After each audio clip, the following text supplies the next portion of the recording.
How colloidal silver kills bacteria. Yes, size does matter. Bacteria is all around us, and yes, if I were the size of a silver ion, this scale is correct. Some bacteria are good and some are bad.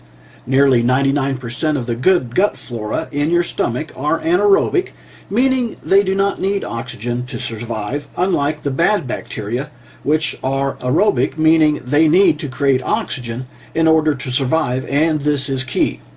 The second important ingredient to why colloidal and ionic silver are such wonderful antibacterial and antiviral solutions is size. And yes, folks, size does matter. It is the small nanometer size of the silver ion that is able to suffocate the enzyme that the bad bacteria and virus use to create oxygen. And unlike prescription antibiotics that are toxic and can have side effects, colloidal silver and ionic silver are, from my experience, completely harmless. Your body fights bad bacteria using white blood cells. You can watch as a white blood cell chases down a parasite. Dr. O'Reilly will explain the next clip. Hi, this is Dr. O'Reilly with another plaque sample showing an unusual situation here with white blood cells in this sample. What I wanted to show you is this white blood cell in particular, where you have 2 nucleus inside the white blood cell instead of the usual 3 nucleus. And that tells me that this white blood cell is starting to deteriorate and die. The reason why is that this cell is lined, as I'm pointing out with the arrow here, is lined with bacteria. These are actually bacteria along the cell wall or the outside membrane of this white blood cell. And this actually happens this is a direct sample from a patient's mouth. So this is actually happening live, where these bacteria are attaching and boring into this white blood cell to eventually kill it. So these are other manifestations of white blood cells in various shapes. This one is pretty much dead. It's got a couple of nucleuses inside. This is an old one as well. You kind of see a little bit of filaments along the edge. And this one down here, which doesn't really have any healthy nucleus inside of it. So this is what happens with your white blood cells inside your mouth when you have certain bacteria in place underneath your gums. This is what causes gum inflammation and gum disease. So now you have a bacterial or viral infection.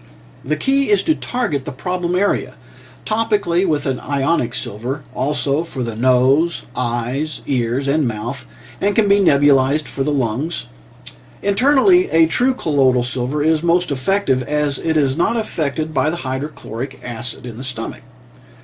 Internally or externally, the process is nearly the same. Let's say you cut your finger and it gets infected. You spray ionic silver on it, and then the magic starts. Ionic silver has a slight positive charge, so it automatically seeks out the negatively charged bacteria, virus, or fungus.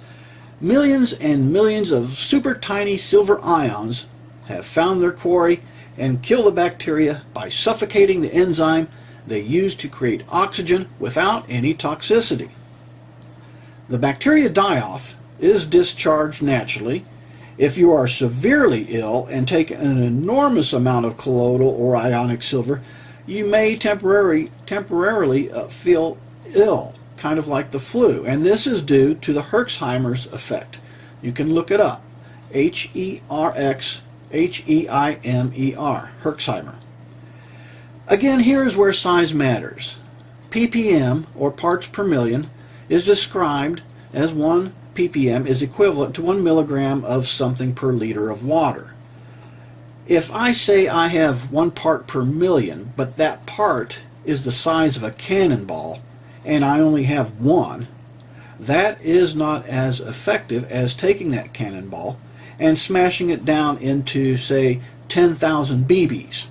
I still only have 1 part per million, but all these tiny BBs are effective, as each BB, or a silver ion, can target a single enzyme.